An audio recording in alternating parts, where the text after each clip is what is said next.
Hello students, welcome to the 17th session of Database Management System. Myself Sureka Bijapur and the topic name is Types of Entities, Entity Sets, Attributes and Types of Attributes. So types of entities ಮತ್ತು entity set ಅಂದ್ರೇನು attribute ಅಂದ್ರೇನು ಅಂತ ಇದರಲ್ಲಿ ತಿಳ್ಕೊಳ್ಳೋಣ. Next ಸೆಷನಲ್ಲಿ types of ಅಟ್ರಿಬ್ಯೂಟ್ಸ್ನ ನೋಡೋಣ. First of all, what is an entity? An entity is a thing or object in the real world that is distinguishable from all other object. So entity ಅನ್ನೋದು ಒಂದು thing ಆಗಿರ್ಬೋದು, ಒಂದು object ಆಗಿರ್ಬೋದು. Object ಅಂದರೆ ಏನಂತ ನಾವು already ನಮ್ಮ object oriented ಪ್ರೋಗ್ರಾಮಿಂಗಲ್ಲಿ ತಿಳ್ಕೊಂಡಿದ್ದೀವಿ. ಹೌದಾ? ರಿಯಲ್ ವರ್ಲ್ಡಲ್ಲಿ ಇರುವಂತಹ ಎಕ್ಸಿಸ್ಟ್ ಆಗೋ ಪ್ರತಿಯೊಂದು ಐಟಮ್ನು ನಾವೊಂದು ಥಿಂಗ್ ಅಥವಾ ಒಂದು ಆಬ್ಜೆಕ್ಟ್ ಅಂತ ಕರಿತೀವಿ. So which is distinguishable from all other objects. ಈ ಆಬ್ಜೆಕ್ಟ್ನ ಬೇರೆ ಆಬ್ಜೆಕ್ಟಿಂದ ಡಿಸ್ಟಿಂಗ್ವಿಷ್ ಮಾಡೋಕ್ಕೆ ಬರಬೇಕು. ಬಟ್ ಏನಾದರೂ ಡಿಸ್ಟಿಂಗ್ವಿಷ್ ಮಾಡೋಕ್ಕಾಗಲ್ಲ, they have the same kind of properties, they will be grouped into one single entity. ಒಂದು ಎಕ್ಸಾಂಪಲ್ ಕೊಟ್ಟಿದ್ದಾರೆ, person in a university. Person to person differentiate ಮಾಡೋಕ್ಕಾಗುತ್ತೆ. ಏನಾದ್ರೂ ಏನೋ ತುಂಬ ಡಿಫ್ರೆನ್ಷಿಯೇಬಲ್ ಕ್ಯಾರೆಕ್ಟರಿಸ್ಟಿಕ್ಸ್ ಇದೆ ಅಂತಂದರೆ ಅಗೇನ್ ಅವ್ರನ್ನ ಸಪ್ರೇಟ್ ಎಂಟಿಟೀಸಾಗಿ ಗ್ರೂಪ್ ಮಾಡ್ಬೋದು. But again it depends on the database design. ನಾವು ಪರ್ಸನ್ನ ಒಂದು, ಕ್ಲಾಸ್ ರೂಮ್ನ ಒಂದು, ಬಿಲ್ಡಿಂಗ್ನ ಒಂದು ಈ ಥರ ಕನ್ಸಿಡರ್ ಮಾಡ್ತಾ ಇದ್ದೀವಿ ಅಂದರೆ person becomes an entity. Whereas instructor, student, teacher ಈ ಥರ ಕ್ಯಾಟಗರೈಸ್ ಮಾಡ್ತಿದ್ದೀವಿ ಅಂದರೆ ಪರ್ಸನಲ್ಲೇ ಸಬ್ ಕ್ಯಾಟಗರೀಸ್ ಬರುತ್ತೆ. And each of them becomes an entity.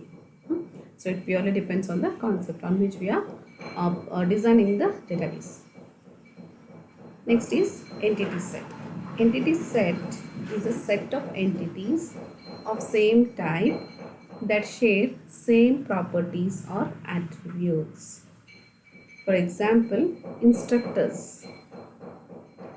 ಒಂದು ಯೂನಿವರ್ಸಿಟಿಲಿರುವಂಥ ಎಲ್ಲ instructors become one group of entities. ಅಂದರೆ each instructor is an entity and the group of instructors is an entity set. ಅದನ್ನು ನಾವು ಇನ್ಸ್ಟ್ರಕ್ಟರ್ ಅನ್ನೋ ಒಂದು ನೇಮಿಂದ ಐಡೆಂಟಿಫೈ ಮಾಡ್ತೀವಿ ಎಂಟಿಟಿ ಸೆಟ್ನ. Entity sets do not need to be disjoint. Disjoint ಅಂದ್ರೆ ಏನಂತ ಮ್ಯಾಥಮೆಟಿಕ್ಸಲ್ಲಿ ನಾವು ಆಲ್ರೆಡಿ ಓದಿದ್ದೀವಿ. ಇಟ್ ಸಿಂಪ್ಲಿ ಮೀನ್ಸ್ ದ್ಯಾಟ್ ಎರಡು ಗ್ರೂಪ್ ಎ ಆ್ಯಂಡ್ ಬಿ ಇದೆ ಅಂತಂದರೆ they are disjoint if there is no item commonly present in both A and B. ಎರಡರಲ್ಲೂ ಯಾವ್ದಾದ್ರು ಒಂದು ಐಟಮ್, ಅಟ್ಲೀಸ್ಟ್ ಒಂದು ಐಟಮ್ ಕಾಮನ್ ಆಗಿತ್ತು, ಎ ಯಲ್ಲೂ ಎಕ್ಸಿಸ್ಟ್ ಆಗ್ತಾ ಇತ್ತು, ಸೆಟ್ ಬಿ ಯಲ್ಲೂ ಎಕ್ಸಿಸ್ಟ್ ಆಗ್ತಾ ಇದೆ ಅಂತಂದರೆ those two sets are disjoint. Sorry, I mean to say ಎರಡರಲ್ಲೂ ಎಕ್ಸಿಸ್ಟ್ ಆಗ್ತಾ ಇದೆ ಅಂತಂದರೆ it is not a disjoint sets. I repeat, ಎರಡು ಸೆಟ್ಸ್ ಇದೆ ಎ ಆ್ಯಂಡ್ ಬಿ ಯಲ್ಲಿ and they have some items into them. At least ಒಂದು item A ಯಲ್ಲೂ exist ಆಗಿ ಬಿ ಯಲ್ಲೂ ಎಕ್ಸಿಸ್ಟ್ ಆಯ್ತಂದರೆ they are not disjoint. Disjoint ಆಗಬೇಕಂತಂದರೆ there shouldn't be any common element and these two sets are totally different or separate. So ಅದಕ್ಕೆ entity sets disjoint ಆಗಿರಲೇಬೇಕು ಅಂತೇನಿಲ್ಲ. ಅಂದರೆ ಒಂದು ಎಂಟಿಟಿ ಸೆಟ್ಟಲ್ಲಿ ಇರುವಂತಹ ಎಂಟಿಟಿ ಅನದರ್ ಎಂಟಿಟಿ ಸೆಟ್ಟಲ್ಲಿ ಕೂಡ ಎಕ್ಸಿಸ್ಟ್ ಆಗ್ಬೋದು, ಆಗಬಾರ್ದು ಅಂತ ರೂಲ್ ಏನಿಲ್ಲ. ಇಲ್ಲೊಂದು ಎಕ್ಸಾಂಪಲ್ ಕೊಟ್ಟಿದ್ದಾರೆ ನೋಡಿ.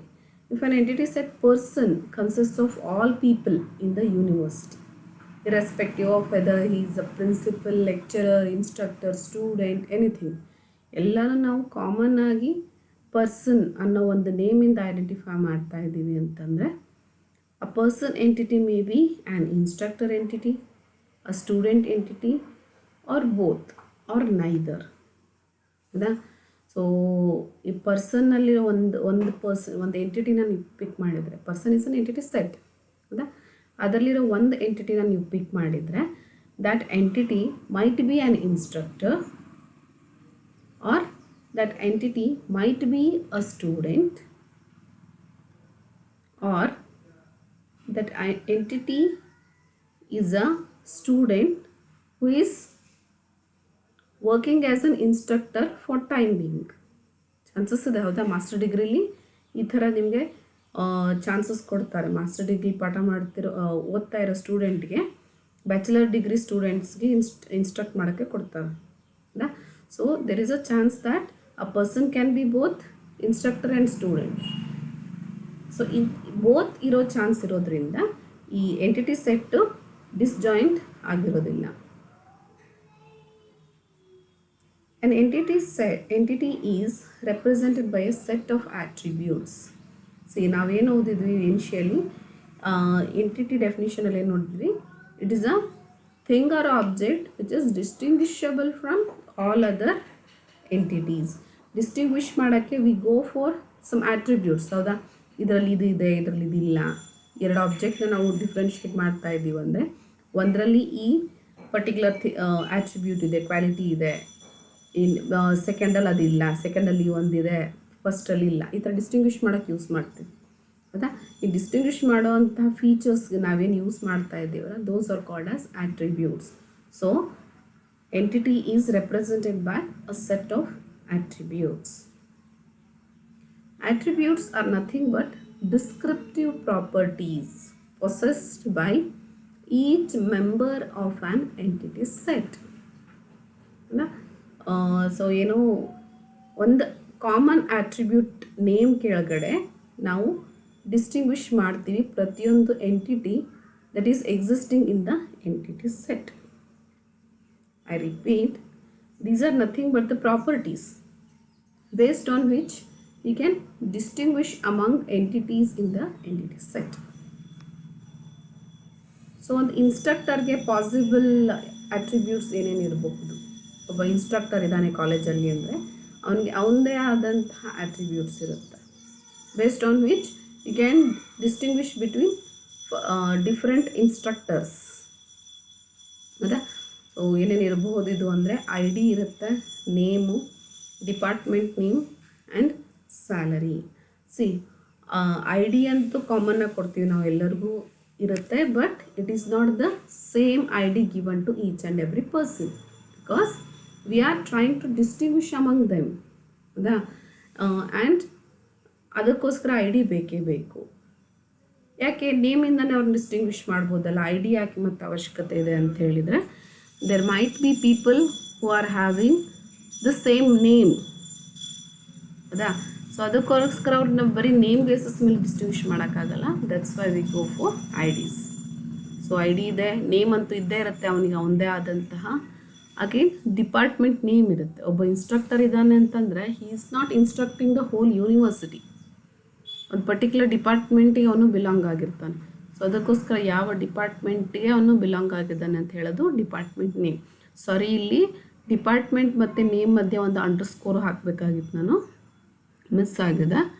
That means whether it is a database, schema, relation, attribute, entity, or whichever the things we study in this particular paper, everything has a single word name.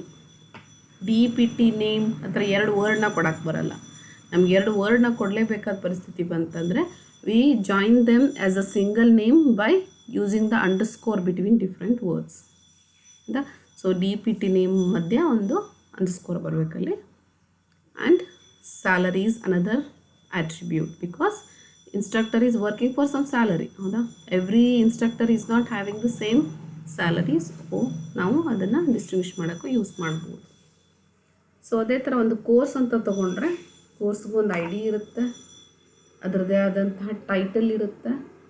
ಈ course ಯಾವ department ಅಂಡರಲ್ಲಿ teach ಮಾಡ್ತಾ ಇದ್ದಾರೆ, ಹಾಗೆ ಅದಕ್ಕೆ ಏನೇನು credits ಸಿಗುತ್ತೆ. So ಇದೆಲ್ಲ ಡೀಟೇಲ್ಸ್ನ ಕೋರ್ಸಿಗೆ. So it is the real world comparison. ನಮ್ಮ ರಿಯಲ್ ವರ್ಲ್ಡಲ್ಲಿ ನಾವೇನು ಯೂಸ್ ಮಾಡ್ತೀವಿ ಅದೇ ಕ್ರೈಟೀರಿಯಾನೇ ಎಂಟಿಟೀಸ್ನ ಡಿಫ್ರೆನ್ಷಿಯೇಟ್ ಮಾಡೋಕ್ಕೆ ಯೂಸ್ ಮಾಡ್ಬೋದು.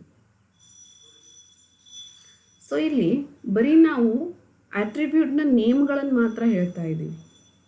ಹೌದಾ? ಈ ಕೋರ್ಸ್ ಅನ್ನೋದು ನೇಮು, ಏನೋ ಐ ಡಿ, ಟೈಟಲ್, ಡಿಪಾರ್ಟ್ಮೆಂಟ್, ಇವೆಲ್ಲ ಬರೀ ನೇಮ್ಗಳೇ ಆಗ್ಬೋದು. ಬಟ್ ಆ ಪರ್ಟಿಕ್ಯುಲರ್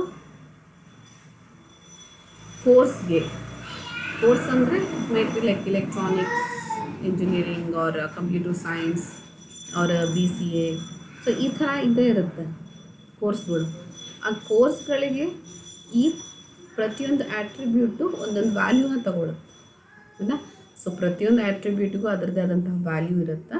ಒಂದು ಎಕ್ಸಾಂಪಲ್ ಕೊಟ್ಟಿದ್ದಾರೆ ಇಲ್ಲಿ. Instructor entity may have the value 1 to 1 to 1. So ಇನ್ಸ್ಟ್ರಕ್ಟರ್ನ ಆ್ಯಟ್ರಿಬ್ಯೂಟ್ಸ್ ಏನೇನಿದೆ, first of all ID, name, department name, salary. So ಈ ನಾಲ್ಕಕ್ಕೂ ನಾವು ವ್ಯಾಲ್ಯೂಸ್ನ ಸ್ಟೋರ್ ಮಾಡಬೇಕಾಗುತ್ತೆ. 1 to 1 to 1 is an ID, WU is the name, finance is the department name, and 90,000 is the salary. So attributes accordingly now salaries na set ಮಾಡಬೇಕು. I mean to say values. You might be noticing ನಮ್ಮ real ವರ್ಲ್ಡನ್ನು ನಾವು ಐಡಿಗೆ ನಂಬರ್ನ use ಮಾಡ್ತೀವಿ ಹೌದಾ. So ಇಲ್ಲೂ ನಾವು ನಂಬರ್ನೇ, ನೇಮಿಗೆ ಕ್ಯಾರೆಕ್ಟರ್ಸ್ನ use ಮಾಡ್ತೀವಿ, ಇಲ್ಲೂ characters. Salary is a numeric thing, ಅದನ್ನು ನಾವು ವರ್ಡ್ಸಲ್ಲಿ ಬರೆಯೋಕ್ಕೆ ಅಂದರೆ ಲೆಟರ್ಸಲ್ಲಿ ಬರೆಯೋದು ಅಷ್ಟೊಂದು ಸಮಂಜಸ ಅಲ್ಲ. ಸೊ ಅದಕ್ಕೆ ನಾವು ನಂಬರ್ಸ್ನ ಯೂಸ್ ಮಾಡಿದ್ದೀವಿ. So it is not something different from the real world. Real ವರ್ಲ್ಡಲ್ಲಿ ಏನಿದೆ ಅದೇ ಫಾರ್ಮೆಟ್ನ ನಾವಿಲ್ಲಿ ಫಾಲೋ ಮಾಡ್ತೀವಿ.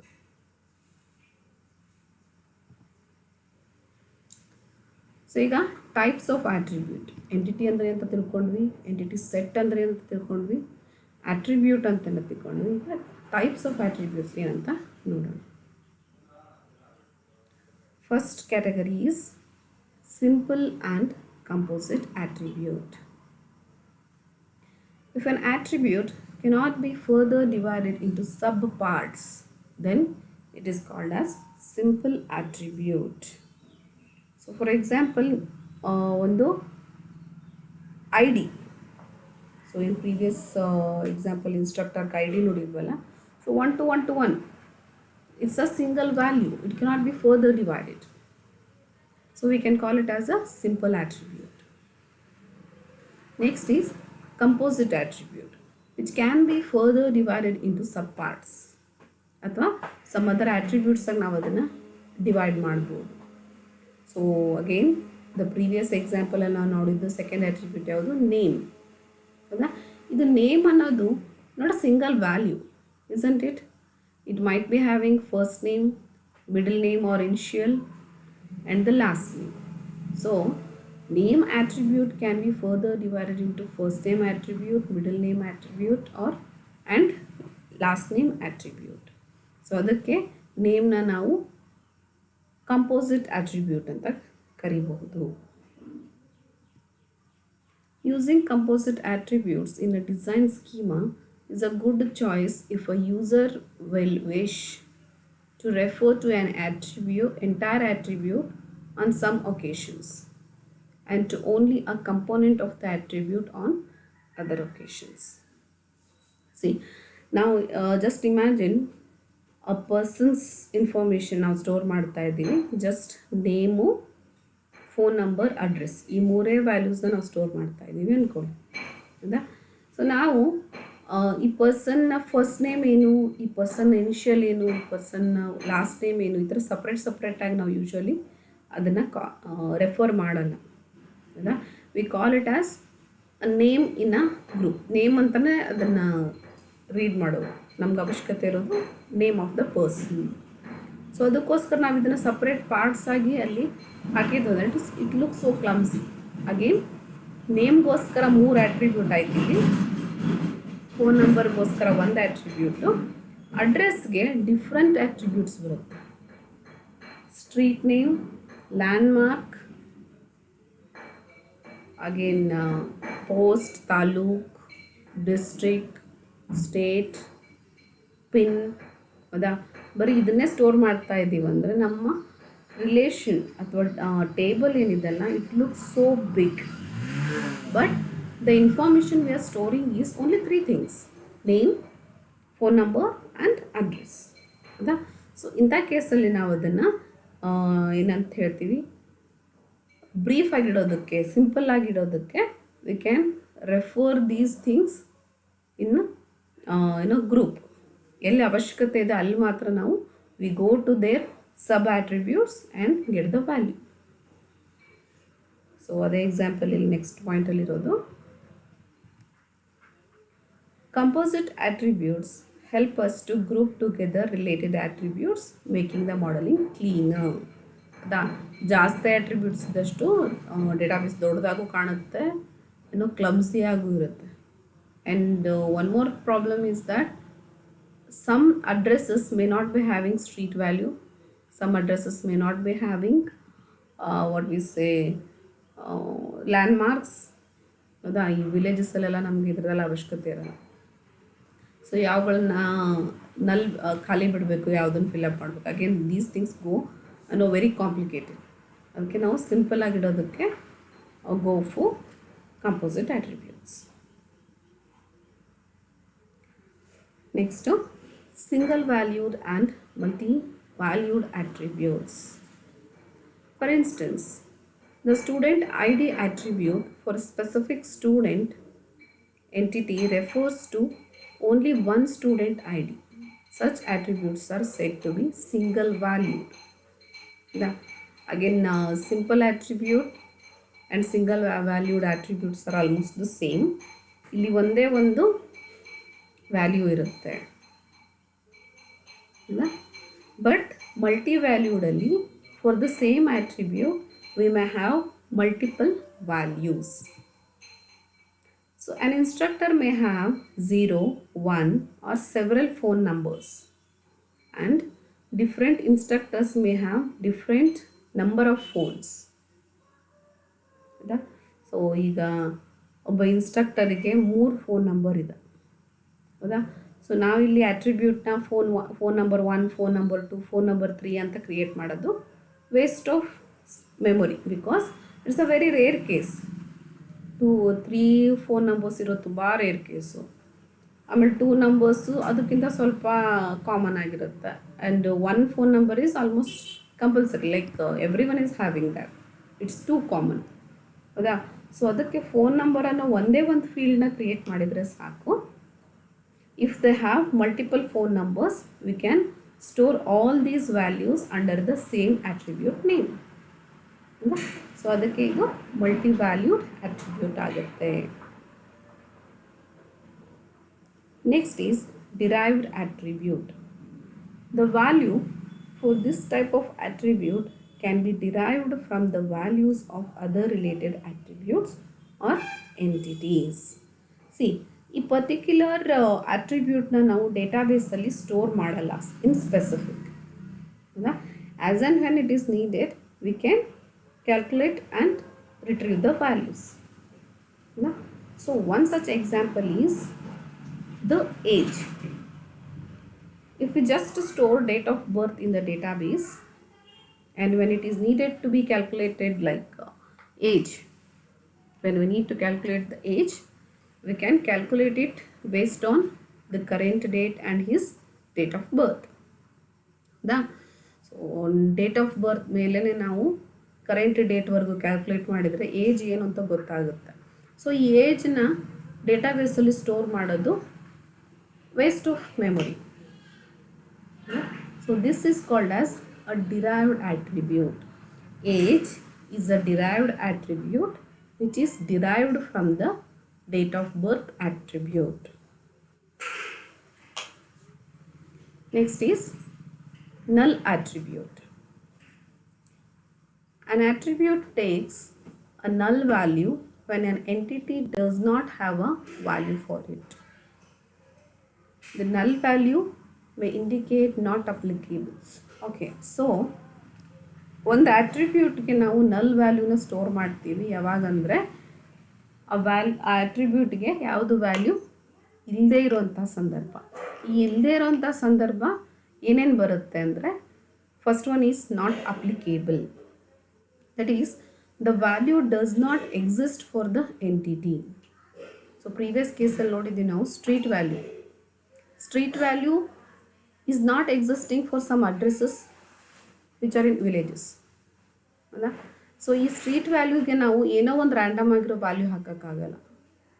ಹಂಗಂತ ಝೀರೋನೂ ಹಾಕಕ್ಕೆ ಬರಲ್ಲ. Zero is not equal to null. So ಅದಕ್ಕೆ ಅದನ್ನು ನಾವು ಖಾಲಿ ಬಿಟ್ಟರೆ database is inconsistent. We cannot leave any cells empty. That's why we place a special value called as null value there.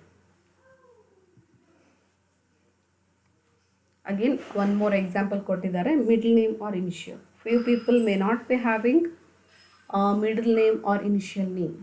For example, my name only, I don't have an initial. So ಅದಕ್ಕೆ but already ಅಲ್ಲಿ ಡೇಟಾಬೇಸಲ್ಲಿ middle name ಅನ್ನೋ column create ಆಗಿದೆ, middle name ಅನ್ನೋ attribute ಇದೆ ಅಂತಂದರೆ I should leave it blank. But leaving any cell blank is not permitted in the database. Hence, we store null there. Null can also designate that an attribute value is unknown. So now previous case noted they are not applicable. It's not applicable. Initial is not applicable to some of the people. And for some of the people, some attributes are applicable, but the value is unknown. ಈ case ಕೂಡ ಇರಬಹುದು. An unknown value may be either missing or not known. Data is not available ಅನ್ಕೋಬಹುದು. ಇಲ್ಲಿ miss ಆದರೂ ಆಗಿರುತ್ತೆ ಅಥವಾ it is not non at all. So ಈ ಸೆಷನಲ್ಲಿ we have learned what is an entity, what are the types of entities, and what is the entity set, and also the definition of attribute and its types. Now let us see some of the questions related to this particular session.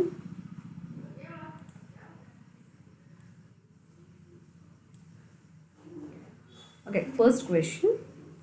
An entity set is a set of entities of the same type that share the dash properties or attributes.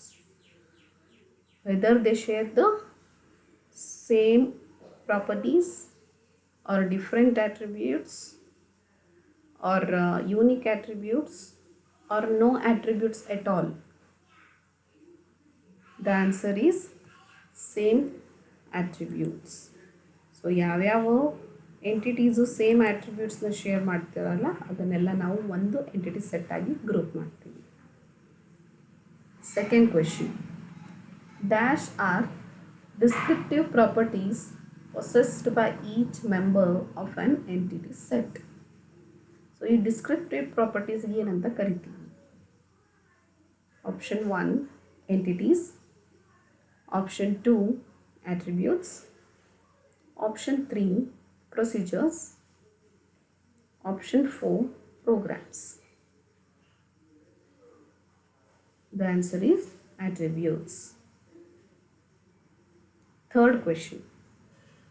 If an attribute cannot be further divided into subparts, then it is called as, first one, composite attribute, second, small attribute, third,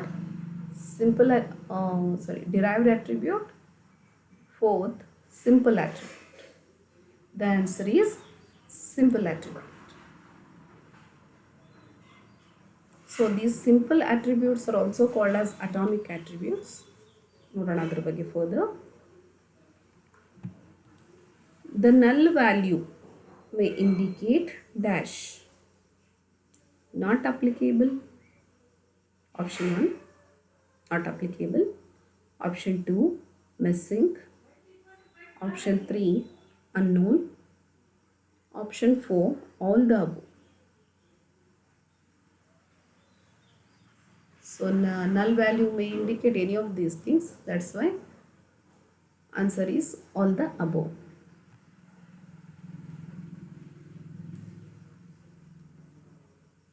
Fifth question. The primary key must be a dash attribute. ಹೇಗಿರಬೇಕು primary key ಅನ್ನೋದು?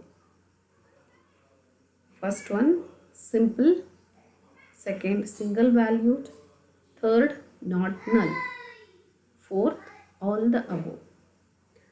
See, we know that a primary key is something which is used to uniquely identify each of the tuple in a relation.